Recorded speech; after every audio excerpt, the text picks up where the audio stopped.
इसमें क्या है? सामान है कुछ मेरा।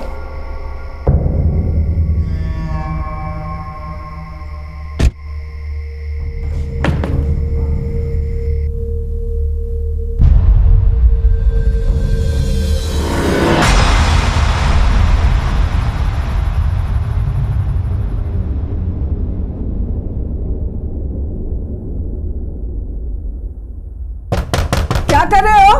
दरवाजा क्यों नहीं खोल रहे हो? अरे अभी सिद्धि कर रहा हूं। विघ्न होगा अगर दरवाजा खोलूंगा तो। दरवाजा नहीं खोल सकता अभी।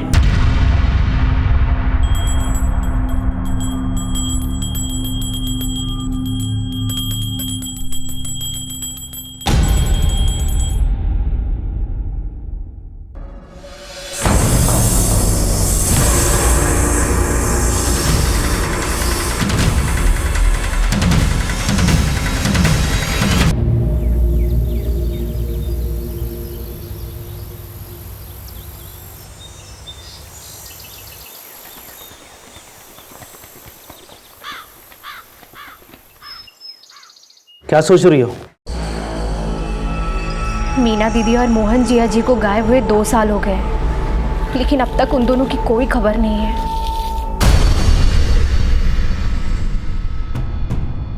अब 2 साल में कोई खबर नहीं आई तो अब क्या खाक आएगी? कहीं मर मुरा गए होंगे वो लोग।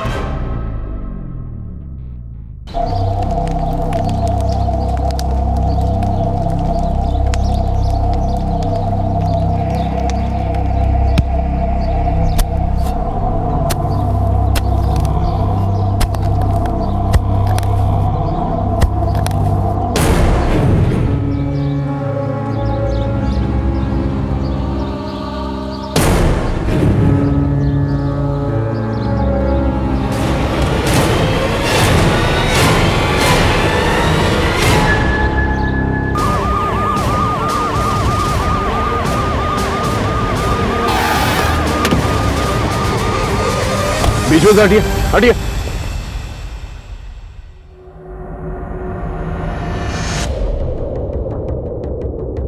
सर लगता है काफी समय हो गया है। सीना, कमर और खोपड़ी की हड्डियों के अलावा सारी हड्डियां गल चुकी हैं। स्केलेटन देखकर ये नहीं पता चल रहा है कि ये मर्द है या औरत, लेकिन स्कल क्रैक्ड है। हो सकता है इनकी मौत सर पे चोट लगने की वजह से हुई हो। एक काम करो, फॉरेंसिक के लिए भेजो, पता चल जाएगा ये मर्द है या औरत।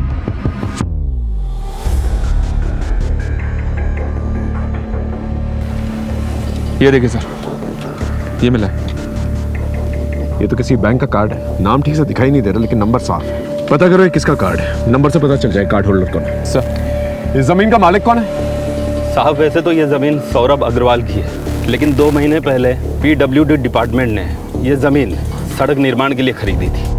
अब देखिए ना, आज ही से सड़क का काम शुरू हुआ और आज ही ये 2 अवशेषें मिली है। इस पूरी जमीन की खुदाई करवा, देखो क्या निकल कर आता है। और ये क्या नाम बताया इसका? सौरभ अग्रवाल। सौरभ अग्रवाल को पूछताछ के लिए मिलो। सर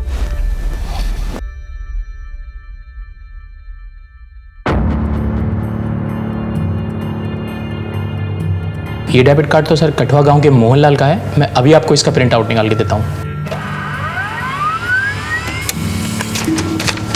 सर ये रही उसकी फ़ोटो और कम्युनिकेशन डिटेल्स। साहब जैसे ही थाने से फ़ोन आया मैं दौड़ा चला आया। मुझे कुछ नहीं मालूम साहब। वैसे ही मैं शहर में नौकरी करता हूँ, मेरा यहाँ आना जाना बहुत कम होता है साहब। आपकी जमीन पे 2 अवशेष मिले, आपको इसके बारे में कुछ नहीं मालूम? नहीं साहब, मुझे इस बारे में कुछ भी नहीं मालूम। ठीक है, आप जा सकते हैं, लेकिन दोबारा ज़रूरत पड़ने पर आपको बुलाएंगे। ओके जी साहब। प्लीज़। सर। हाँ तो सर हमें खेतों में स्केलेटन्स के साथ जो डेबिट कार्ड मिला था, ये रही उस डेबिट कार्ड की डिटेल्स। मोहनलाल, ये वही मोहनलाल है जो अपनी पत्नी मीना लाल और बेटी राधा लाल के साथ गायब हो गया था। गाँव वालों ने इसके खिलाफ लूटपाट और चोरी का केस भी दर्ज किया था। ये रही उस केस की फाइल। रंजन सर ने इस केस की तफ्तीश भी की थी, लेकिन उन्हें कोई लीड नहीं मिली थी। उस जमीन पर कुछ और डेड बॉडीज मिले? नहीं सर, पूरी जमीन की खुदाई करवाई पर कुछ नहीं मिला। ठीक है, हॉस्पिटल अथॉरिटी से रिक्वेस्ट करो कि वो DNA रिपोर्ट जल्द से जल्द पेश करें, ताकि हम पता लगा सकें ये स्केलेटन्स किसके हैं और ये तीसरा इंसान कौन है जो गायब है। ये मरने वाली की बहन गायत्री अवस्थी, उससे मिसिंग कंप्लेंट भी लिखवाई थी। जी हाँ सर, गायत्री इसी गांव में मोहनलाल के घर से थोड़ी ही दूरी पर रहती है। ठीक है, इस गायत्री अवस्थी को थाने बुलवाओ पूछताछ करने के लिए। सर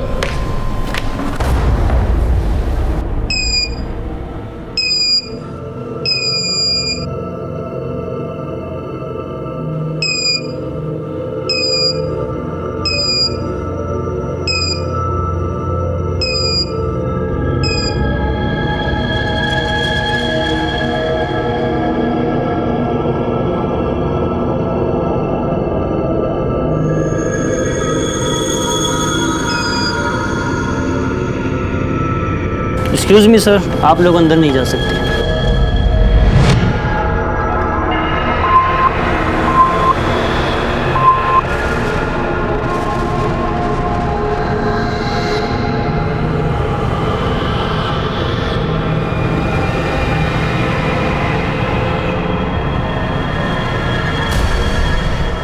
ये मरने वाली की बहन गायत्री अवस्थी, उसने मिसिंग कंप्लेंट भी लिखवाई थी। जी हाँ सर, गायत्री इसी गांव में मोहनलाल के घर से थोड़ी ही दूरी पर रहती है। इस गायत्री अवस्थी को थाने बुलाओ, पूछताछ करने के लिए। सर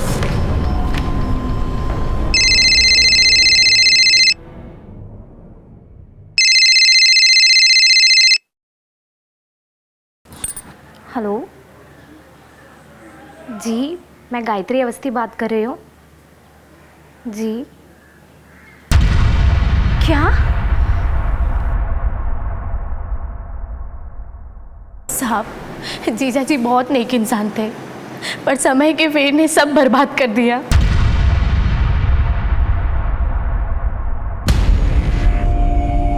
आप ना इस बुढ़ापे में सारा दिन आईने के सामने खड़े होकर बाल बनाते रहिए।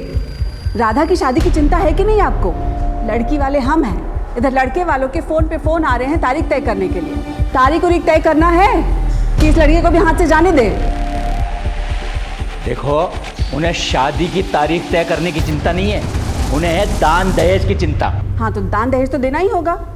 अरे रीति रिवाज है, पर आपकी करतूतों की वजह से ना आपने सारे दरवाजे बंद कर दिए। अरे कोई दरवाजे बंद नहीं हुए, बेकार की बात करते हैं। कि उसके बाद ये कर्जे वाले दिन, ये खराब दिन, इनसे हमें हमेशा के लिए छुटकारा मिल जाएगा। आप दोनों बाप बेटी के चेहरे पर ना थोड़ी भी परेशानी नहीं है। इधर बाप है कि ख्याली पुलाव पका रहा है, और उधर बेटी सारा दिन मंदिरों के चक्कर काटती रहती है। अरे तुमको अपनी शादी की चिंता उनता है कि नहीं? माँ, मेरी शादी की चिंता करने की कोई ज़रूरत नहीं है आपको। आप जगन को मना कर दो, मुझे भी शादी नहीं करनी है। हे भगवान! अरे बेटा, ऐसी बात नहीं करते हैं। अब भगवान मालिक है, जो करेंगे अच्छा करेंगे। अच्छा ठीक है, तुम पहले ना कुछ खा लो, फिर हम राजेंद्र यादव के यहाँ चलते हैं। सुधिया बता रही थी कि उनके यहाँ कढ़ाई का खूब सारा काम आया है, तो हम दोनों माँ बेटी मिलकर कर लेंगे, अच्छा पैसा कमा लेंगे।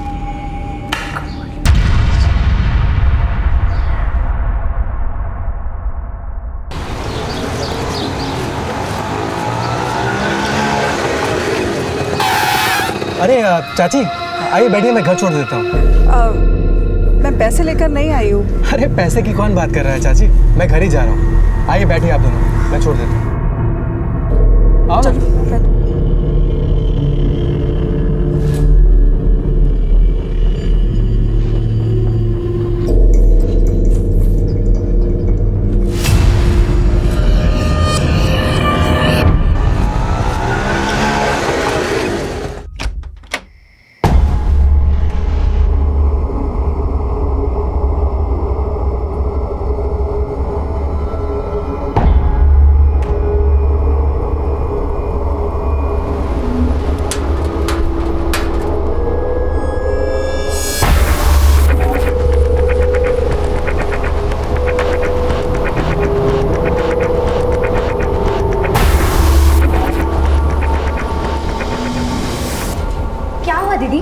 इतनी रात को क्यों बुलाया? गायत्री, देख ना तेरे जीजा जी सांप और नागमणि से बातें कर रहे हैं। जय हो नाग देवता, जय हो। पर ये सब क्यों कर रहे हैं दीदी? उनकी ये अतरंगी काम ना मुझे कुछ समझ में नहीं आ रहा है, वो क्या चाह रहे हैं।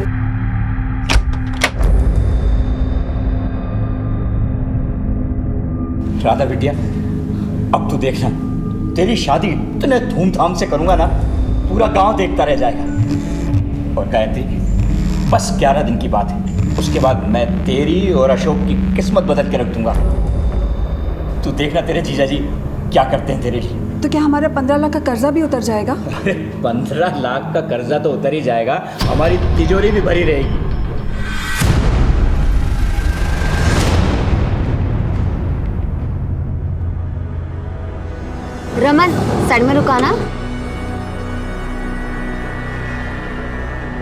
मुझे 1 घंटे बाद यही मिलना, तब तक मैं पूजा करके आती हूँ। ठीक है।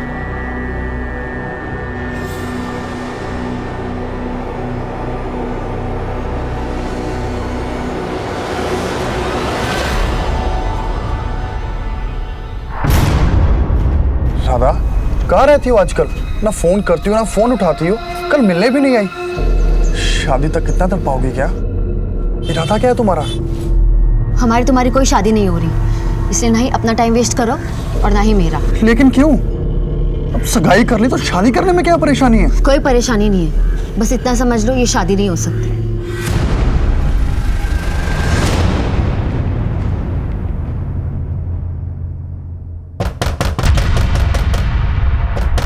कौन है भाई? अरे आ रहे हैं। कहाँ है हमारा पैसा? कर्जा लिया है, दान लिया है, लौटाने का नाम ही नहीं ले रहा और मुंह छिपा छिपा के भाग रहा है। अरे 10 दिनों के बाद मैं तुम्हारा सारा पैसा वापस कर दूंगा और चाहिए तो मुझसे सूद पे पैसे लेके जाना।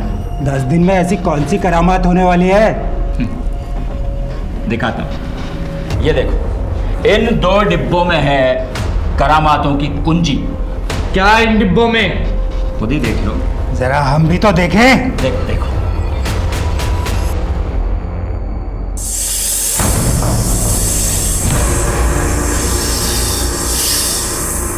अचानक से सब कुछ बर्बाद हो गया साहब। मीना दीदी, जीजा जी, राधा तीनों गायब हो गए। ना राधा का ब्याह हुआ और ना ही उनका कर्जा चुका और बदनामी हुई सो अलग। और अब 2 साल बाद उनकी लाश। ये लीजिए पानी। वो स्केलेटन मीना लाल का है ये जानने के लिए हमें आपका डीएनए उस स्केलेटन के डीएनए से मैच करना होगा। फिलहाल आप घर जा सकते हैं, लेकिन शायद दोबारा हम आपको बुलाएं। और इस केस के बारे में अगर आपको कुछ भी पता चले तो प्लीज हमें बताइए। ठीक है सर। एक बहुत ही विचित्र कहानी हमारे सामने आई थी। इस केस में कई सिरे थे और हर सिरे के पीछे कई सवाल। हम हर एक सवाल के पीछे जवाब ढूंढ रहे थे। हम हर एक पहलू को टटोल रहे थे। यहां एक मजबूत दस्तक यह थी कि मोहनलाल को एक सोची समझी साजिश के तहत शिकार बनाया गया था। अब ये कौन था, क्यों कर रहा था और कैसे कर रहा था, इन सवालों का जवाब हमें ढूंढना था।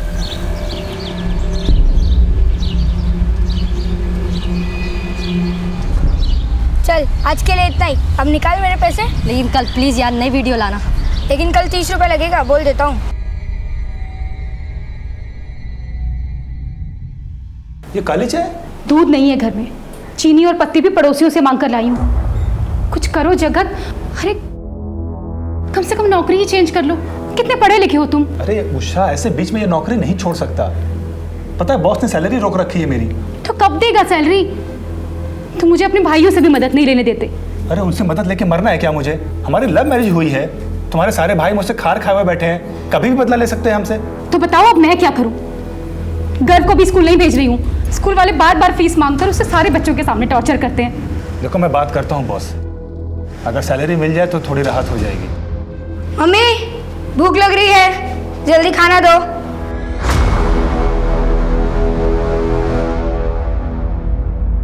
ये रही ग्राम पंचायत ऑफिस की सीसीटीवी फुटेज, जिससे यह साबित हो गया था कि मोहनलाल ने ऑफिस से 3 लाख रुपए की चोरी की थी।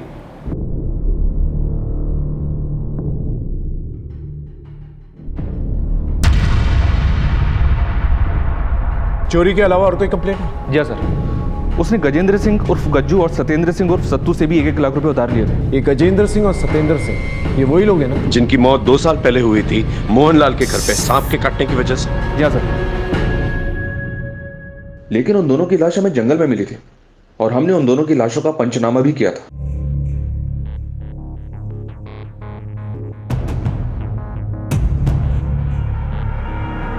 बॉडी को पलटो।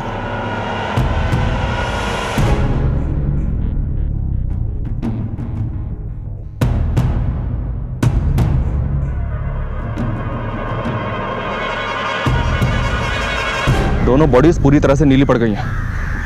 शायद इनकी मौत सांप के काटने से हुई है। फिर भी एहतियात के तौर पर बॉडी को पोस्टमार्टम के लिए भेज दो और आसपास के गांव में पता करो ये लोग कौन है और यहाँ किस काम से आए थे। और हमें तुरंत पता चल गया था कि ये लाशें गज्जू और सत्तू की हैं। फिर गांव के पंचों ने मोहनलाल के खिलाफ शिकायत दर्ज की थी हम इंक्वायरी के लिए मोहनलाल के घर पहुंचे तो वहाँ ताला लगा हुआ था। फिर हमें पता चला कि उसने गज्जू और सत्तू से 1-1 लाख रुपए ब्याज पे उधार लिए थे। और उसी वक्त मोहनलाल अपनी बीवी मीना लाल और बेटी राधा लाल के साथ फरार हो गए। Right sir. और आज 2 साल बाद हमें स्केलेटन मिले हैं जिसके साथ हमें मोहनलाल का डेबिट कार्ड मिला है। अगर ये मान कि एक लाश मोहनलाल की, तो ये दूसरी लाश किसकी? माया बेटी दोनों में से किसी एक की होनी चाहिए। हो सकता है एक लाश अगर माँ की है तो बेटी गायब है, और अगर एक लाश बेटी की है तो माँ गायब है। या फिर हो सकता है कि माँ बेटी दोनों गायब हो, लाश किसी और की। या फिर ये भी हो सकता है कि माँ बेटी को कहीं और पे मारा गया। सवाल कहीं है, देखते हैं जवाब क्या मिलता है। एक बार डीएनए रिपोर्ट्स आ जाएंगी ना, सब कुछ साफ हो जाएगा। तुम्हें देख के कौन कहेगा कि तुम एक क्वालिफाइड मैकेनिकल इंजीनियर हो? 3 महीने से एक ही प्रोजेक्ट पे काम कर रहे हो। तुम्हें पता है ना कि हमारी company project to project basis पे ही पेमेंट करती है। Yes sir. अगर तुम्हें पैसे चाहिए तो प्रोजेक्ट पूरा करो, quick. No result no pay. Do you understand? Okay sir. Now get back to your work right now.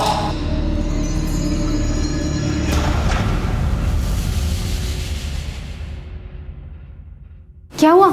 Salary मिली क्या? नहीं, इनफैक्ट मैं कल से नौकरी पे भी नहीं जा रहा। अरे मेरा बॉस मुझसे ज्यादा अच्छे से तो अपने ड्राइवर से बात करता है। क्या फायदा है इतना पढ़ने लिखने का, इंजीनियरिंग करने का? जगत प्लीज अभी जॉब छोड़ने की सोचना भी मत। अरे घर की फीस भरनी है और फिर घर कैसे मैनेज होगा? देखो जब तक कहीं अच्छी जगह जॉब नहीं मिल जाती ना, प्लीज थोड़ा टाइम और यहाँ बर्दाश्त कर लो प्लीज। मोहनलाल, मीना लाल और राधा लाल की तस्वीरें तो तुमने सर्कुलेट की है, कुछ निकल के आया? नहीं सर। और वो नागमणि? लोकल सपेरों से इंक्वायरी की सर, लेकिन किसी ने भी मोहनलाल या उसके परिवार में से किसी को नहीं पहचाना। वैसे भी सर आप तो जानते ही हैं कि नागमणि जैसी कोई चीज़ होती नहीं है। लेकिन गायत्री के मुताबिक ये सच नहीं है। मोहनलाल की आस्था थी इन सब चीज़ों पर। लेकिन सर हमें अभी तक कोई भी नागमणि बेचने वाला या खरीदने वाला मिला नहीं है। तुमने एक बात नोटिस की? क्या सर? गांव वाले जिसको अपराधी ठहरा रहे हैं वही मुझे किसी अपराध का शिकार लग रहा है, क्योंकि इस तरह से उसकी लाश का ठिकाने लगा और फिर सरपंच के ऑफिस से चोरी की ये रकम का उसके घर पे ना मिलना और ये नागमणि का गायब हो जाना, बहुत सारे डॉट्स हैं जो मिसिंग हैं। वो डीएनए रिपोर्ट का क्या हुआ? अभी तक आई नहीं है सर, लेकिन जल्दी मिल जाएगी। अपने खबरी को गाँव में भेजो, देखो क्या निकल के आता है। Okay sir.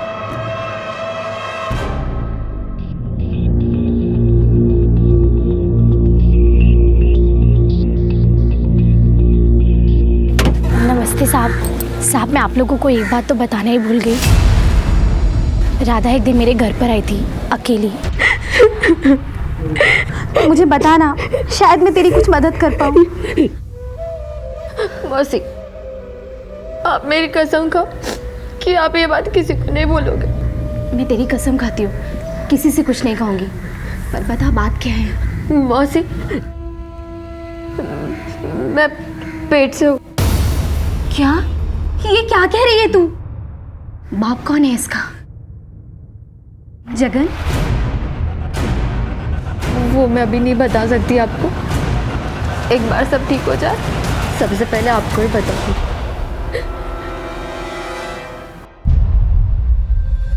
दीदी, आपका भाई? सर हम इन्वेस्टिगेशन के इस एंगल को ओपन करते हैं और राधा के बारे में पता करते हैं। आपको क्या लगता है राधा अपनी मर्जी से प्रेग्नेंट हुई थी या उसके साथ जबरदस्ती की गई थी? साहब अगर जबरदस्ती नहीं होती तो वो रोती क्यों? मुझे तो यकीन है ये काम उस लिच्चड़ मनोज मिश्रा ने ही किया होगा। जीजा जी ने उससे पैसा उधार लिया था।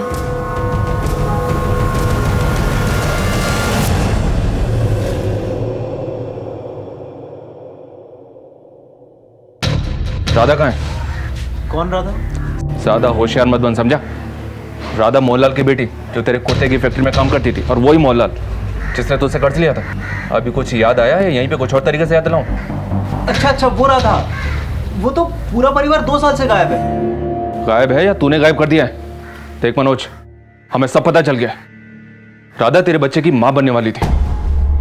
तू शादीशुदा है, कहीं तेरी शादी ना टूटे इसलिए तूने सबसे पहले राधा को मारा। उसके माँ बाप ने आवाज उठाई तो उन्हें मार दिया। क्यों? ऐसा ही है ना? अब सीधी तरह से बता दे, राधा को कहाँ दफनाया तूने? बोल। सर वो मेरे यहाँ सिर्फ काम करती थी, उससे ज्यादा मेरा उससे कुछ लेना देना नहीं है। और अगर उसके पेट में बच्चा था तो वो उसके मंगेतर जगन का होगा, उससे मेरा क्या लेना देना? क्या राधा मां बनने वाली थी? किसके बच्चे की? ए जगन, ज्यादा नाटक नहीं है। सवाल हम पूछेंगे, जवाब तू देगा, समझा? तू राधा से प्यार करता था, राधा के साथ तेरी शादी होने वाली थी, लेकिन शादी से पहले राधा मां बन गई। इस बात से तुझे गुस्सा आया और इस बात का बदला तूने पूरे परिवार से लिया, है ना? सर मैं कुछ नहीं जानता, और राधा ने भी मेरे साथ बात नहीं करी। मंगनी के 1-2 दिन बाद उसे पता नहीं अचानक क्या हो गया था, कटी कटी सी रहती थी मेरे साथ वो, ना मेरा फ़ोन उठाती थी, जब मिलने जाता तो ढंग से बात नहीं करती थी, वो करनी काटती थी मेरे से।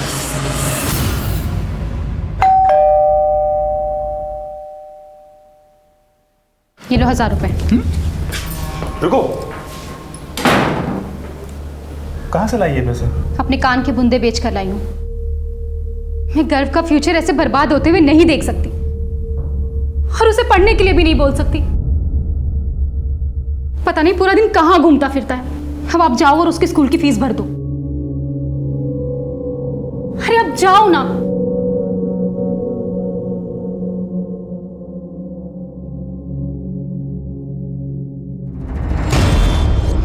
सर, सौरभ अग्रवाल की जमीन पर जो स्केलेटन मिले थे उसकी डीएनए रिपोर्ट आ गई है। गायत्री अवस्थी के डीएनए से यह कंफर्म हो गया है कि एक लाश मीना लाल की है, और दूसरी लाश पर फॉरेंसिक के फेशियल रिकंस्ट्रक्शन के आधार पर उन्होंने कंफर्म किया है कि वो दूसरी लाश मोहनलाल की है। इसका मतलब राधा लाली गायब है। सर, गायत्री अवस्थी की बातों से लग रहा था कि राधा अपनी मौसी के काफी करीब थी। ऐसे में ये सब बहुत अजीब लग रहा है कि राधा 2 साल से अपनी मौसी से मिलने तक नहीं है। इस गायत्री के कॉल रिकॉर्ड से निकलवाओ, देखो कोई सस्पिशियस नंबर निकल के आता है कि नहीं, और उसे क्रॉस चेक करो। Okay right sir. लेकिन सर, एक बात गौर करने लायक, ये सारी घटनाएं एक ऑर्डर में ग्राम पंचायत ऑफिस में मोहनलाल की चोरी करने के बाद हुई हैं, इसलिए गांव के पंचों द्वारा बदले के एंगल को भी रूल आउट नहीं किया जा सकता सर। तुम्हारे रडार में जितने भी सस्पेक्ट हैं उन सब पे नजर रखो। सर, राधा की प्रेगनेंसी को लेकर मेरे दिमाग में एक बात आ रही है, कहीं ऐसा तो नहीं कि राधा की प्रेगनेंसी की वजह से उसके घर में कलह हो गई, उसने गुस्से में आकर अपने माँ बाप को मार दिया और वहाँ से भाग गई, या फिर बच्चा पैदा करने के शर्म से भाग गई और उसके माँ बाप को किसी और कारण से मार दिया गया। हो सकता है। इस राधा की सच्चाई की तह तक पहुंचना बहुत जरूरी है, क्योंकि इसी से हमें पता चलेगा इस केस की दूसरी कड़ियाँ क्या है। Right sir.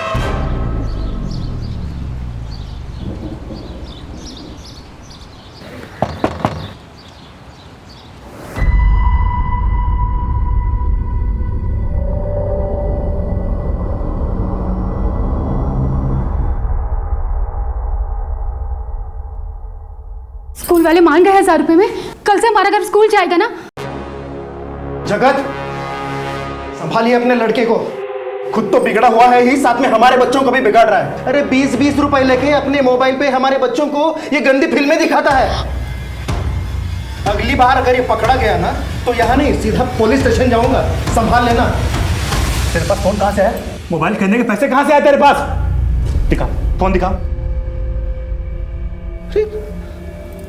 अरे ये तो मेरा मोबाइल है, ये तूने चुराया था।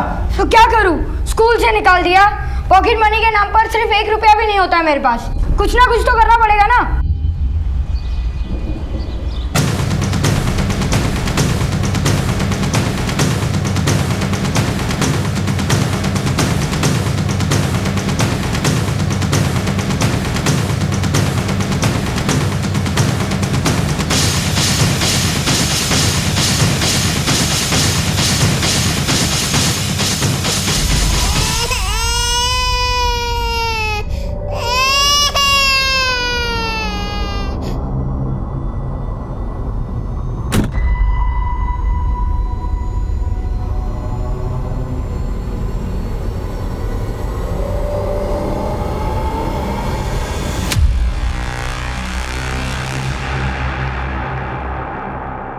बच्चे का ठीक से देखभाल किया करो। बुखार है, वही मैं दवाइयाँ लिख करके दे रहा हूँ। 2 दिन के बाद फिर से लाके दिखा लेना।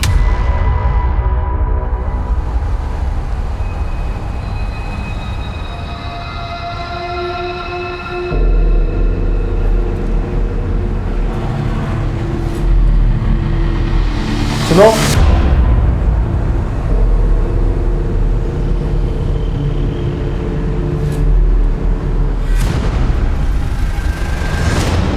हमारी पूरी कहानी राधा के इर्द गिर्द फंसी हुई थी। हम जैसे जैसे इन्वेस्टिगेट कर रहे थे, राधा की कहानी और भी रहस्यमय होती चली जा रही थी। राधा के चरित्र के अलग अलग नैरेटिव्स हमारे सामने आ रहे थे, जिसकी वजह से हम अपनी थ्योरीज बनाने में थोड़ा सा कंफ्यूज हो रहे थे। 2 साल बीत चुके थे, केस में बहुत कुछ बदल गया था, लेकिन एक बात तय थी कि 4 लोगों की मौत हुई थी, जिसमें से सत्येंद्र सिंह और गजेंद्र सिंह की मौत सांप काटने की वजह से हुई थी और मोहनलाल और मीनालाल को मारकर गाड़ दिया गया था। बहरहाल जिन जिन पे हमें शक था हमने उनकी घेराबंदी कर ली, बस राधा लाल का कोई सुराग नहीं मिल रहा था। ऐसे में अचानक से मेरे ट्रांसफर पेपर्स आ गए। मेरा ट्रांसफर दिल्ली के प्रीत विहार पुलिस स्टेशन में हुआ। वहां पहुंचते ही एक बहुत ही अनोखा केस मेरे सामने आया। ये केस केवल अनोखा नहीं बल्कि दूसरे केसेस से भी जुड़ा हुआ था।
सर, ब्लास्ट हुआ है, 2 लोग मारे गए और 2 लोग घायल हैं। बॉडीज को हॉस्पिटल भेज दिया गया है और फॉरेंसिक टीम को इन्फॉर्म कर दिया, कभी भी आते हो।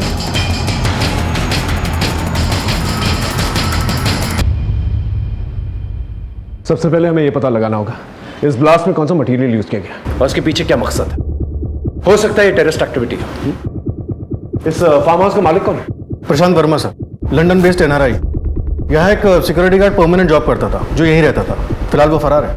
इस फार्म हाउस को सील कर और सिक्योरिटी गार्ड को जल्द से जल्द तलाशो। अपने बॉम्ब स्क्वाड और फॉरेंसिक टीम से कहो इस फार्म हाउस की अच्छी तरह से तलाशी ले। ये जिस किसी ने भी किया है वो समाज के लिए काफी खतरनाक हो सकता है।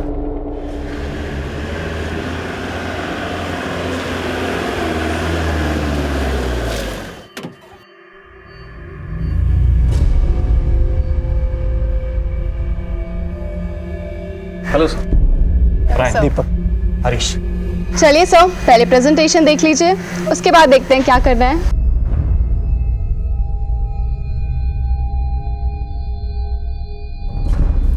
इंटरेस्टिंग। इसकी बाजार में क्या कीमत बताई आपने? सर इसकी कीमत 1 लाख करोड़ है। 1 lakh crore? Yes sir. You had it right, sir. It's an investment for generations. हम आपके सर से कब मिल सकते हैं? सर अभी वो बार्सिलोना में इंटरनेशनल सेमिनार अटेंड कर रहे हैं। अगर आप बोलेंगे तो मैं उन्हें एक SOS मैसेज डाल दूंगा। हाँ सर, तभी वो नेक्स्ट वीक प्लान कर पाएंगे आने का। ठीक है, हम उनसे नेक्स्ट वीक मिलना चाहेंगे। कंपनी तो काफ़ी नामी ग्रामी और 2 साल से चल भी रही। और ये देखिए इनकी वेबसाइट पर काफ़ी विदेशियों के साथ फोटोज़ डालें और ये उनके इंटरव्यूज़ भी। और साथ ही में ये खबर है कि इनके कई ब्रांचेज है यूरोप में भी। मुझे तो सब कुछ ऑथेंटिक लग रहा है। क्या कहता है फिर? डील लॉक कर। क्या? सर, फार्म हाउस ब्लास्ट में मरने वाले लोगों की शिनाख्त हो गई। एक का नाम है सुशील कपूर और एक अर्जुन चैटर्जी। दोनों के घर वालों को नहीं पता था कि वो यहाँ आए थे। उनके घर वालों को इस ब्लास्ट के बारे में भी कुछ नहीं पता। घर वालों की CDR रिपोर्ट निकालो, हम कोई चांस नहीं ले सकते। Right sir. घायलों की स्थिति क्या है? सर वो अब भी बात करने की स्थिति में नहीं है। उनमें से किसी एक को भी अगर होश आ जाता है तो हमें काफ़ी इन्फॉर्मेशन मिल सकती है। हॉस्पिटल के PRO से टच में रहो। और ये ब्लास्ट की इमीडिएट फॉरेंसिक रिपोर्ट क्या निकली? सर ब्लास्ट में मीथेन गैस का इस्तेमाल हुआ था और ब्लास्ट में यूज़ हुए दूसरे केमिकल्स की रिपोर्ट आनी अभी बाकी है। और वो सिक्योरिटी गार्ड जो भागा था उसके बारे में कुछ पता चला? सर उसके पीछे एक टीम लगा रखी है। उसका फ़ोन अभी भी स्विच ऑफ जा रहा है और वो अपने गाँव भी नहीं पहुँचा है। चारों तरफ कड़ी निगरानी रखो और इस ब्लास्ट की तह तक पहुँचना हमारे लिए बहुत ज़रूरी है, वरना ये मीडिया वाले बहुत बड़ा बवाल खड़ा करेंगे।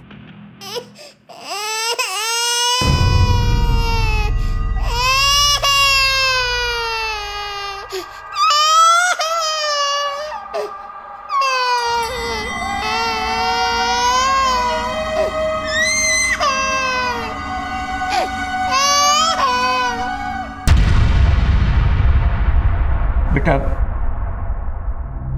तेरे इन आंसुओं का जिम्मेदार मैं हूं। मैं मानता हूं कि न तो मैं अच्छा बाप बन पाया और न अच्छा पति। कैसी बातें कर रहे हैं आज आप? सच ही तो कह रहा हूं। पर राधा बेटा, अब नहीं। मैं तुम दोनों की आंखों में कभी आंसू नहीं आने दूंगा। वादा करता हूं। तुम लोगों ने मेरी वजह से बहुत भुगता है, बहुत झेला है, पर अब नहीं। तू मेरे लिए बस इतना कर, एक बार हंस दे अपने पापा के लिए, जैसे बचपन में हंसती थी। हंस दे।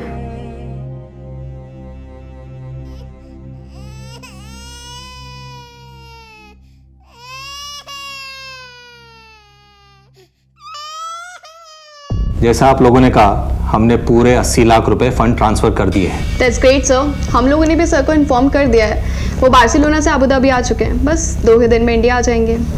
तब तक हम कॉन्ट्रेक्चुअल एंड लीगल फॉर्मेलिटीज कर लेते हैं, ताकि जब सर आए तो पेपर वर्क स्मूथ हो जाए। That's great sir. Farm house में जो ब्लास्ट हुआ था, उसी पैटर्न का एक ब्लास्ट 3 महीने पहले कोलकाता में भी हुआ था। ये पुलिस हेडक्वार्टर से फाइल की कॉपी आई है।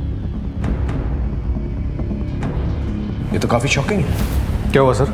रेडियो एक्टिव ब्लास्ट में जो कंपनी इन्वॉल्व है, उसके बोर्ड ऑफ डायरेक्टर्स में ये जो नाम और ये तस्वीर, ये तो वही शख्स है जिसका केस मैं कटवा में सॉल्व नहीं कर पाया था। सर मोहनलाल। ताज्जुब की बात यह है कि ये 2 साल पहले मर चुका है और ये वेबसाइट 2 साल के बाद बनाई गई है। और जिस मोहनलाल को मैं जानता हूँ, वो एक सीधा साधा गांव का आदमी है। वो गांव से कभी शहर गया ही नहीं, तो उसे रेडियो एक्टिविटी और न्यूक्लियर साइंस के बारे में क्या पता हो? सर जाहिर सी बात है, मोहनलाल के नाम का इस्तेमाल करके कोई नाजायज फायदा उठा रहा है। ये जो कोई भी शख्स है, इसके बारे में जल्द से जल्द हमें पता करना होगा। एक काम करो, कठवा गांव जाकर अपने खबरी नेटवर्क को एक्टिवेट करो। पता करो कि कौन है जो बार बार गांव से दिल्ली जाता है। Right sir. और अब ये एक सीक्रेट मिशन की तरह होना चाहिए। कानो कान किसी को खबर नहीं होनी चाहिए। हो सके तो विजिलेंस डिपार्टमेंट की मदद। इन कल्प्रिट्स को जल्द से जल्द दबोचना होगा। Okay? Right sir.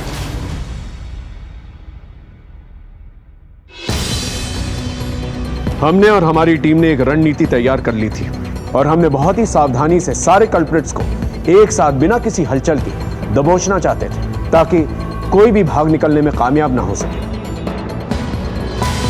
Sir, cyber cell ने इस कंपनी की वेबसाइट की ऑथेंटिसिटी चेक की।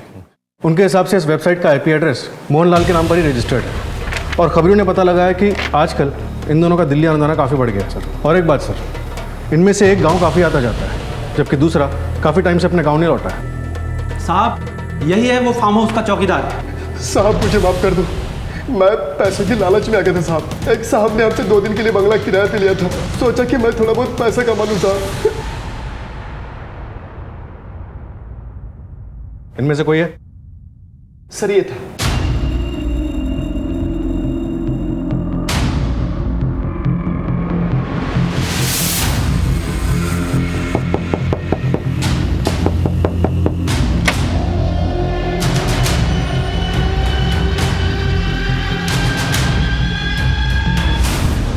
सर हेडक्वार्टर से इन लोगों के कारनामों की एक और लिस्ट आई है। इन्होंने गोरखपुर में दीवार और कपड़े के आर पार देखने वाले चश्मे को बेचकर 5 करोड़ की ठगी की।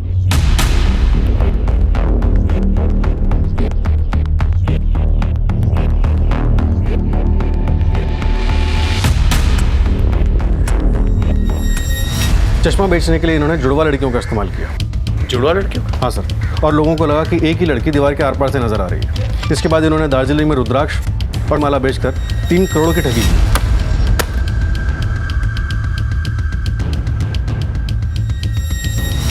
और कोलकाता और दिल्ली के रेडियो एक्टिव ब्लास्ट के बारे में तो हम जानते ही हैं। हमारे यहाँ 4 लोग मारे गए, वहाँ 2 लोग मरते मरते बचे। समझ में नहीं आ रहा कि ये माजरा है क्या। एक जगह पे 2 लोगों की जान को खतरा होता है, दूसरी जगह पे ब्लास्ट होता है। एक बार ये लोग पकड़े जाएं, फिर पूरा मामला साफ हो जाएगा। तो सर अभी हम क्या करें? हेडक्वार्टर्स के ऑर्डर्स का इंतजार करते हैं, फिर ऐसी रेड मारेंगे कि उन्हें भागने का मौका ही नहीं मिलेगा।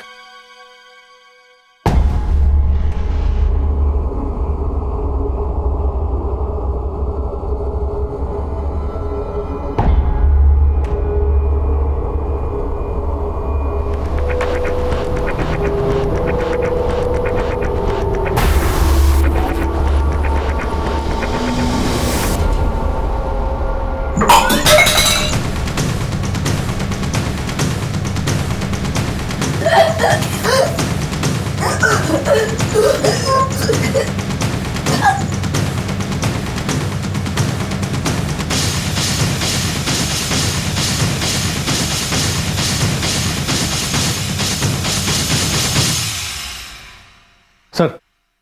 ये रही हेडक्वार्टर से ऑर्डर शीट। हम अपने एंड पे पूरी तरह से प्रिपेयर्ड हैं। अरेंजमेंट फुल प्रूफ है? पूरा अरेंजमेंट हो गया सर। हमारे सोर्सेज के हिसाब से सारे कल्प्रिट्स एक ही जगह पे मौजूद हैं। Go ahead.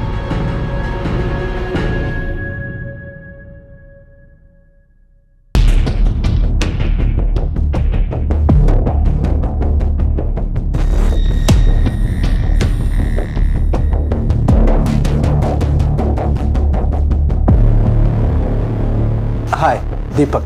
जगत। हरीश। Please come.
हिलना नहीं, बस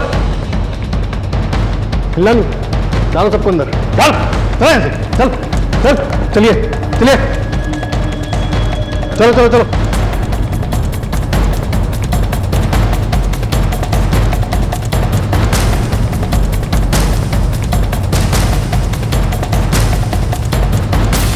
तुम दोनों जीजा साले ना जाने कितने सपनों और जिंदगियों के साथ खेले हो।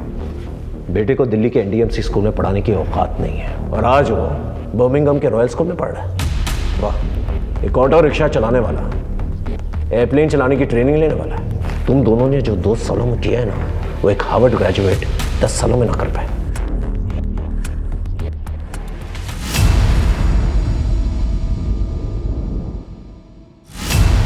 जगत शर्मा एक क्वालिफाइड मैकेनिकल इंजीनियर और इतने सारे काले कारनामे, इस सबके पीछे कहानी क्या है? सर, आजकल एक इंजीनियर और सिक्योरिटी गार्ड में कुछ फ़र्क नहीं रह गया। मेरी लाइफ एक ऐसे मुकाम पर आ गई थी कि मेरे पास मेरी बीवी के दिए हुए 1000 रुपए के अलावा जेब में एक फूटी कौड़ी तक नहीं थी। और फिर मैं ज़िंदगी से परेशान होकर के एक ज्योतिष के पास गया। उसने मुझे 1000 रुपये में एक माला बेची जिसकी कीमत 20 रुपये से भी ज़्यादा नहीं थी। फिर इस घटना से मुझे एक नई दिशा मिली, लेकिन जिस दिन मेरे बेटे ने बिल्डिंग की छत से छलांग लगाई, उस दिन मैंने ठान लिया था। मैंने कहा भाड़ में गया ये इंजीनियरिंग, अब मैं भी ठगी करूंगा। और फिर मैं अपने जीजा से मिल करके ठग बन गया। ये रेडियो एक्टिव डॉल की कहानी क्या है? सर, एक दिन मैंने अखबार में एक आर्टिकल पढ़ा था कि रेडियो एक्टिव पदार्थ का यूरोपियन मार्केट में बहुत ज़्यादा वैल्यू है। मैं अपने आसपास एक डॉल ढूंढने लगा। फिर कुछ दिनों के बाद मैंने अपने जीजा की दुकान पर एक डॉल देखी। तब मेरे दिमाग में एक आइडिया आया। ये नाग और नागमणि का आइडिया तेरा था ना रमन चौधरी? सर, मैं मोहनलाल से गांव में जुए की हर बाजी जीता था। एक दिन उसने मुझसे पूछा, ये रहे मेरे 3 बादशाह। ओ, फिर से? भाई एक बात बताओ, आप हर बाजी कैसे जीत जाते हो? ये सब मेरी माला का कमाल है। मेरे पास पैसे नहीं है, वरना मैं एक नागमणि के बारे में जानता हूँ। वो अगर मुझे मिल जाए ना, मेरी सारी इच्छाएं पूरी हो जाए। वो नागमणि है कितने की? सिर्फ 5 लाख। मैंने उसकी आंखों में मणि पाने की चाहत को पढ़ लिया। देख, ग्राम पंचायत के फंड्स ऑफिस में रहते हैं, चुरा ले। मेरे ही कहने पे मोहनलाल ने चोरी की। भाई ये पूरे 5 लाख रुपए, 3 लाख रुपए मैंने वो ऑफिस से चुरा लिए थे। 1 लाख रुपया मैंने सत्तू और गज्जू से ब्याज पे ले लिया। काम तो हो जाएगा ना भाई? ये लो, इससे तुम्हारी सारी इच्छाओं की पूर्ति होगी। मुझे पता था कि कोई चमत्कार नहीं होने वाला। मुझे तो लगा था कि एक दिन सांप खुद उन्हें डस लेगा और उसी के साथ सारे किस्से कहानियां खत्म हो जाएंगी, मगर गज्जू और सत्तू की मौत ने सब गड़बड़ कर दिया। सांप सत्तू और गज्जू को काटने के बाद गायब हो गया। फिर दोनों पति पत्नी मुझसे मिलने आए। साले धोखेबाज, निकाल मेरे पैसे। कैसे पैसे? चल निकल यहाँ से, नहीं तो पुलिस में दे दूंगा। तुम्हारे कारण सत्तू और गज्जू की मौत हुई और तुम्ही ने गांव में चोरी भी की। पंचों ने तुम्हारे खिलाफ पुलिस में कंप्लेन भी करवा दी है। किसी को पता ना चले इसलिए मैंने लाशों को किसी सुनसान जगह पे गाड़ दिया। जमीन की खुदाई हुई, वहाँ पर मोहन और मीना के स्केलेटन्स मिले। ये राधा को कैसे फंसाया? मैंने राधा को एक झूठी कहानी सुनाई। गाँव वालों ने तुम्हारे माँ बाप को मार दिया है। क्या? और वो तुम्हें भी कभी भी मार सकते हैं। देखो राधा, इससे पहले कि वो तुम तक पहुंचे, तुम भाग चलो मेरे साथ। चलो ना, चलो। मैं उसका ख्याल रखता था और उसके बदले में उसका इस्तेमाल करता था। राधा कहाँ है?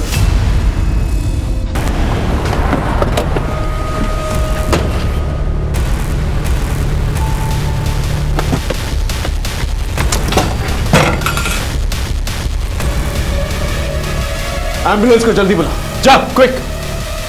रमन के बताए गए पते से हमने राधा और उसके बच्चे को बचा लिया। राधा ने इस बात की पुष्टि की कि उसके बच्चे का बाप मनोज ही है। मोहनलाल के केस में एक बड़ी दस्तक छुपी हुई थी। उसने अपने अंधविश्वास में आकर अपनी बर्बादी की कहानी लिख डाली। जगत जैसे पढ़े लिखे लोग भी इस धोखाधड़ी के बाजार में सरगर्म है। वो अपने क्लाइंट्स को संतुष्ट करने के लिए किसी भी हद तक जा सकते हैं। माला पहन लेने से, रंग बिरंगे धागे बांध लेने से कोई चमत्कार नहीं होते। इनका इलाज सिर्फ और सिर्फ आपके पास है। इसी दस्तक के साथ मैं आपसे विदा लेता हूं। फिर मिलेंगे एक नए केस के साथ। तब तक देखते रहिए क्राइम पेट्रोल दस्तक, क्योंकि मकसद बताना नहीं, बचाना है। जय हिंद।